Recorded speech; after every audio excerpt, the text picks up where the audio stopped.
For 5 years, World in Action has investigated Britain's Nazi gangsters. They're vicious. They've even planned murder. People came very close to getting killed by Combat 18 activists. Tonight, the explosive secret at the heart of Britain's Nazis. Now, the war is coming.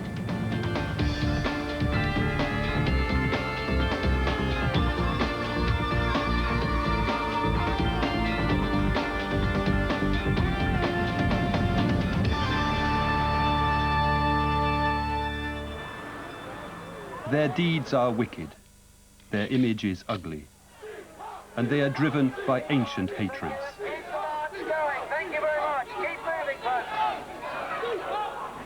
For most of the 1990s, a fanatical band of thugs have tried to bring Hitler's ideas to the streets of Britain. They have committed crimes of intimidation, violence, arson, and murder. But they had their uses too. The security services infiltrated them to find out about even more murderous fanatics in Northern Ireland. Tonight on World in Action, we have evidence that the leader of a gang of Nazi terrorists was a special branch informer. And we show how his work as an informer broke all the rules and left some of the targets of his racist gang unprotected.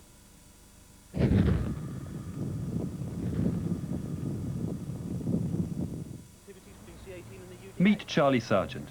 He likes to threaten people. He likes to attack people. For 5 years, he led a gang of thugs who wanted to bring Nazi ideas back to life. Charlie Sargent's known as the Pig. He's a bit of an animal. He loves violence. He's a knife merchant. He loves knives. He'd stab anyone. He'd stab me or anybody he worked with. If you crossed Charlie Sargent or grassed, then Charlie Sargent would have you seen to. And if he was close enough, he'd do it himself. He gives out orders, recruits people. He's the man. He had the support of quite a few heavyweights in the movement. He used to, like, the fact that he knocked about with them gave him quite a lot of street cred, and people respected that, if not him. The group he led was called Combat 18. Even its name was a homage to evil, the first and 8th letters of the alphabet, the initials of Adolf Hitler. And it was set up for one purpose. Combat 18 had no political agenda. Combat 18 was just to deal with things on a violent level, to pay back time for us. And with a vengeance, Combat 18 set about its business. We have got your location and where you live, and we'll be watching you, and we're going to take you out. Just let her know that Combat 18 have got an eye on her. We're going to take her out. Death threats, hit lists, gang attacks, Combat 18 declared war on its opponents and other races. And then Combat 18 sent out arson squads. It set fire to the mat inside the doorway and started to ignite the wall there. Very fortunately, we had friends of the paper sleeping in the building at the time because we had just suffered a series of robberies. They found it almost immediately, extinguished it, and telephoned the fire brigade and the police. One Combat 18 activist who was involved in these terror attacks has agreed to speak to us if we concealed his identity. Charlie would put up the targets. He'd just come along and say, why don't you do this? Why don't you do that? He'd say they were easy targets, and we'd get lots of publicity for C18. But Charlie was never there. He'd stay well out of it. He'd say he was too high profile as leader to get involved. He just left it to us. People came very close to getting killed by Combat 18 activists at the behest of Charlie Sargent. Combat 18 was a reminder of some of the darkest urges in human nature. Their violence and extreme racism always made them a target for criminal investigation. But the police had another interest in them as well, because Combat 18 had friends in even darker places.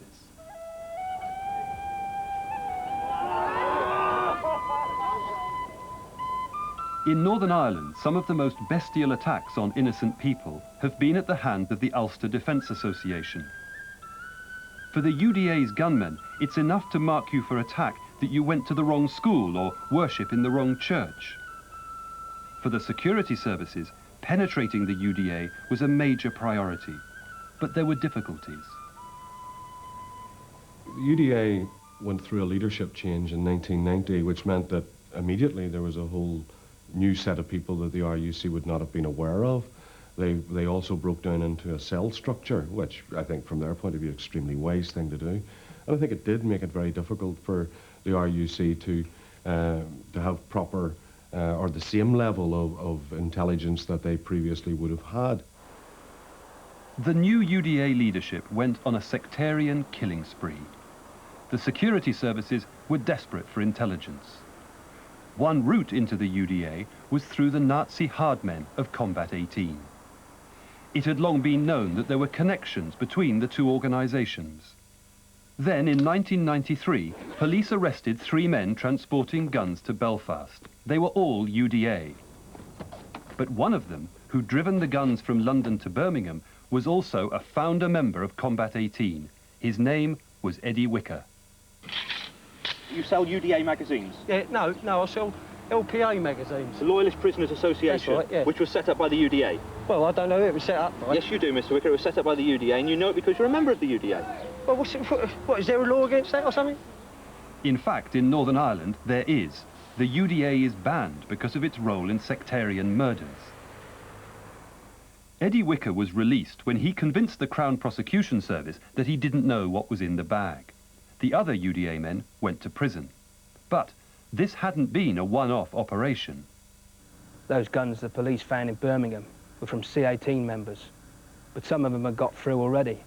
Probably a couple of dozen had already gone. And at the time Eddie got nicked, there was talk of a big consignment, worth thousands. Not surprisingly, the Special Branch began to take a keener and keener interest in these links. A police officer who was involved in undercover work against Combat 18 has spoken to us anonymously. At that time, the Special Branch were really interested in the Irish connection, or any connections to Ireland through Scotland. That would be 1994. There was a very, very intense interest in Ireland. They kept coming back. Anything else? Have you heard anything else? But the same undercover officer was beginning to wonder about the leader of the group he was infiltrating. There was obviously someone in the inner sanctum who was working for the police, deep, deep undercover. I would go to meetings where things were discussed, and as far as I knew, I was the only police officer there. Then I'd get a call. Can you confirm this? This was before I'd even put my own report in. Someone was getting intelligence out before I could. I worked out it had to be someone in the top 2 or 3. Then I concluded it could only be Sargent himself. With the requests for confirmation that were coming down, it had to be him. Charlie Sargent had secretly become a way for Special Branch to keep tabs on loyalist gunmen in Northern Ireland. But all the while, his Combat 18 hit squads were up to no good on the mainland. And by now, they were raising money for it. Combat 18's big earner was neo-Nazi rock music. They were making hundreds of thousands of pounds selling Nazi CDs all over Europe. The money was earmarked for very special purposes.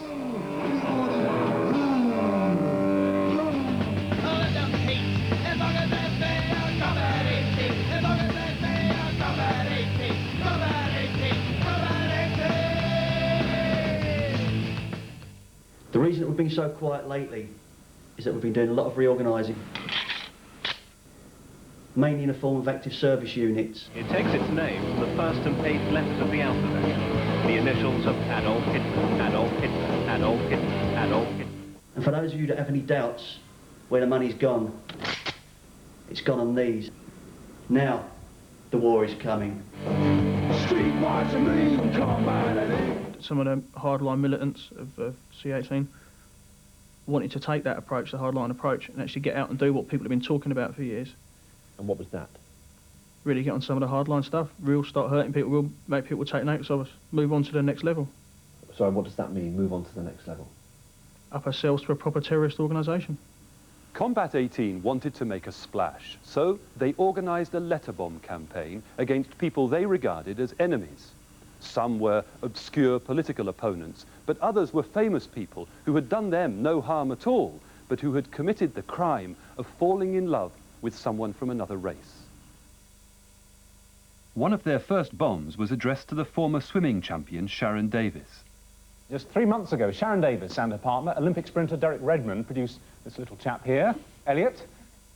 She had upset them by marrying black athlete Derek Redmond and having a mixed-race child.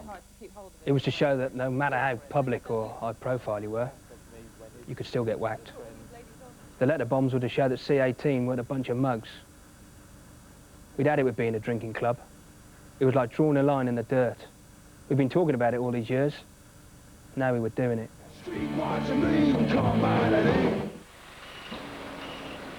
The bombs intercepted in January last year were intended to be the first of many. Other targets who had been on Combat 18's potential list included Frank Bruno and footballer Paul Ince.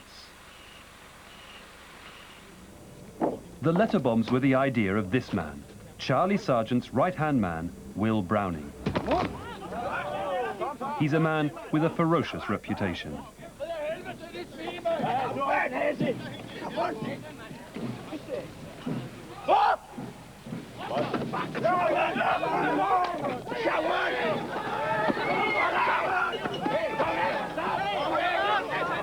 The bomb maker was a Danish Combat 18 member and a devoted admirer of Browning. His name was Thomas Nakaber.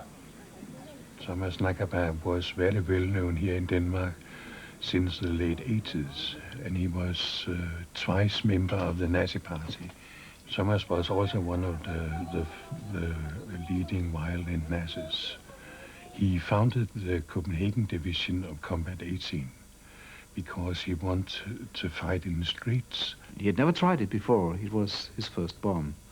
Browning told him how to do it, and maybe he's made some investigations himself, but mainly he got the informations from Will Browning. Thomas Nakaber built 3 bombs into video cassettes, but he didn't know that he was being watched. The Danish police had been tipped off by Scotland Yard. The first information we got concerning this case we received from the British authorities, and based on that information we started surveying a Danish citizen, Thomas. To cover his tracks, Thomas Nakaber caught the night ferry to Malmö in Sweden to post the letter bombs. And we also followed him to Sweden, where we saw that he put 3 videotapes in a post box, and after having a look at them, it was clear that they did not contain videos, but they contained explosives and detonators. The bombs were intercepted before they harmed anyone, but someone was damaged by this affair. It exposed Charlie Sargent as a police informer. Will Browning was already suspicious of Sargent, so when targets for the letter bombs were discussed, he laid a trap. Sargent was given the wrong names. Targets were selected by an inner council of Combat 18. That council involved Charlie Sargent. Several names were discussed. Names that Sargent was given were not necessarily ones that were to be recipients. Sargent was privy to a list that wasn't the list that was used at the final posting. It wasn't long before Browning's trap was sprung. When the letter bombs were discovered, the story broke in the British papers. They contained names of other people who were supposed to get letter bombs. But these names were from the false list which had been given to Charlie Sargent. At the same time, the post office circulated a warning from the police to sorting offices. It too contained names from the false list given to Charlie Sargent. That was what finally finished Sargent as a Combat 18 member. That was what led to his expulsion. Sargent's list that he was aware of included names that were leaked to the press. Those names, by that stage, had been removed from any list. So what conclusions did C18 draw from that incident about the role of Charlie Sargent must have been working with Special Branch. He must have been. Will Browning now took over the leadership of Combat 18 and expelled Charlie Sargent. But Sargent wasn't going to take it lying down. Charlie Sargent wanted revenge.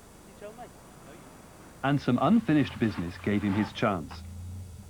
He still had things belonging to Combat 18, and Browning had things of his. A meeting was arranged, and a friend of Browning's, Chris Castle, went to Sargent's house to make the exchange. Browning stayed out of sight. Waiting with Sargent was an old friend and Nazi comrade, Martin Cross. Sargent and Cross expected somebody to turn up on that morning acting on behalf of Will Browning. We knew from another witness who had actually been invited to be present that the plan was to attack whoever turned up to teach Will Browning a lesson. When Chris Castle arrived at Sargent's house, he was set upon. As he tried to flee, he was stabbed in the back by Martin Cross, then chased and beaten by Sargent. He was dead by the time he got to hospital. There is no doubt that Chris Castle was executed on that morning. Sargent's arrest for murder finally confirmed what World in Action has also been told by a senior police officer, that Sargent had friends in high places. When he was arrested, he immediately demanded to be seen by Special Branch officers, and they came. The presence of these Scotland Yard officers at the station didn't go unnoticed.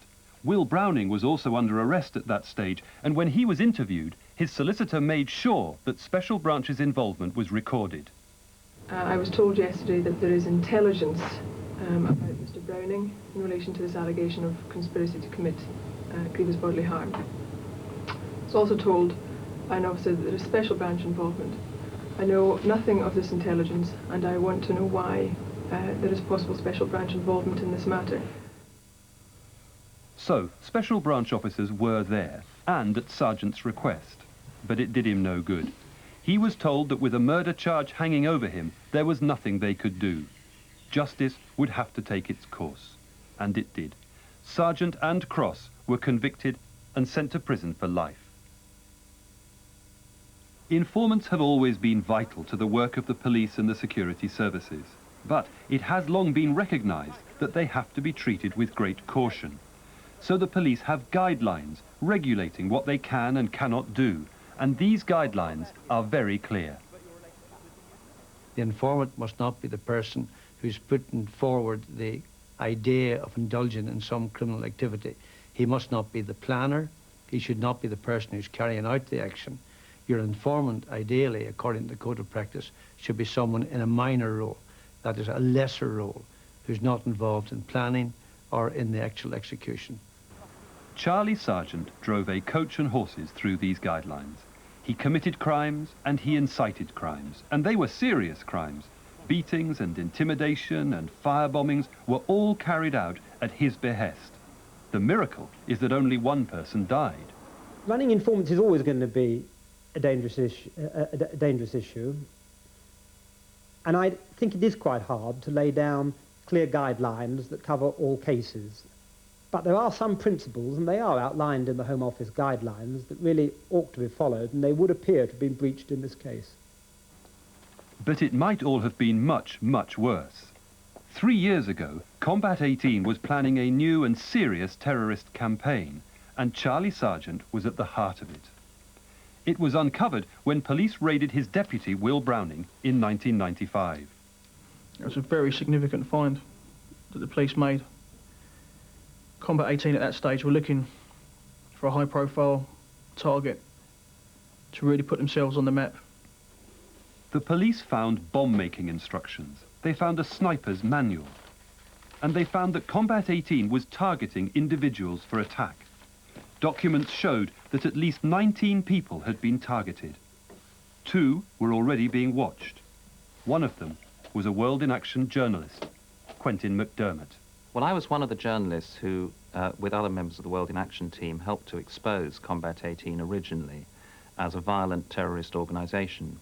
And indeed, at the end of the first film we made, Charlie Sargent made a threat to shoot one of our journalists. Put it in your way, this is what's going to happen. And so we all came out of that film knowing that there was, if you like, a general threat that there might be attempts at reprisals against us.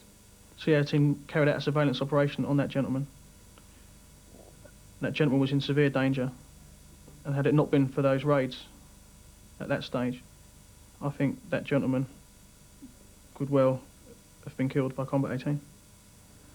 We went there several times, watching his movements. We were going to do it. We were up for it. People were planning to wait outside and shoot him through the window, or let him have one as he came out the door. Amongst the documents the police seized from Browning's house was a page from an electoral register. On it, the address of Quentin McDermott's basement flat had been highlighted, and someone had written basement, number 52. World in Action had this document examined by a handwriting expert. The man who had pinpointed where Quentin McDermott lived was Charlie Sargent.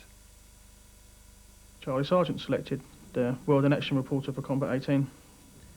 Charlie Sargent was the one that came with a copy of the electoral roll and the specific descriptions of where in the apartments this reporter lived. That's all Charlie had to do. He put that into people's minds and left them with it. And it was only the police raids that stopped this happening? Without doubt. That attack on the World in Action reporter was at a very advanced stage, just prior to the raids on Combat 18 activists in early '95. Will Browning was never charged with this murder plot. But even if there was not enough evidence to bring charges, surely the intended victims should have been warned by the police that they were in danger from Combat 18. But they weren't. I received absolutely no warning whatsoever on that occasion from Special Branch or from the police. I feel that although investigative journalists have a duty, if you like, to take reasonable measures to protect themselves, we are, after all, at the end of the day, members of the public, and we are entitled to the same level of protection as ordinary members of the public. And I believe that the police should have alerted me to the threat. Potential targets have the right, in my view, to be informed by the police if the police are in possession of information which means that those potential targets are at risk. If the police have that information, then it seems to me it's not only justice but fairness that the police should pass the information on to the targets so that they can take perhaps the most elementary precautions to avoid risk to themselves or their premises. And it wasn't as if the police could be sure that their raid on Browning had removed the threat of attack. Only 2 weeks later, Combat 18 firebombed the home of a political opponent in Kent. Charlie wanted her torched, you know, done. He was going on and on about her ages before the police raided us. It was all set in motion before the raids, and even after the raids had happened, it still went ahead, and he knew it was still going ahead. My son was out on the landing and he was shouting that the house is on fire. And as I came out the bedroom, you could see it was all there was smoke everywhere, and you could see flames reflected. We had smoke alarms fitted, and a lot of other precautions that we took made sure the inner door was shut, because if on the night of the firebombing, whoever it was that sprayed the petrol through, if we hadn't have had smoke alarms, if we hadn't had that door shut, then it would have just come straight up the stairs, and well, we wouldn't have stood a chance. It's a really small terraced house, and you know, we would have all been dead. Well, if there was a good reason for not informing Mr. McDermott when the police initially became aware of the threat to him, perhaps because it would have tipped off the aggressors, those reasons disappeared with the firebombing 2 weeks later of a woman in Kent. And it ought to have been clear to everyone from that point onwards that despite the police raid, Combat 18 was still capable of mounting potentially lethal attacks. We've traced 10 of the people targeted by Combat 18 on the papers found in the raid on Browning. Not one of them was warned by the police. The question now is what Scotland Yard will do with our evidence. Clearly, Charlie Sargent did help them to foil the Danish letter bomb campaign. Against that, he ran a ruthless campaign of terror. He plotted murder. Finally, he did murder. But could he have been arrested earlier? And how did Scotland Yard reward him? Our evidence suggests that when they forged an alliance with a man like Charlie Sargent, Scotland Yard were playing with fire.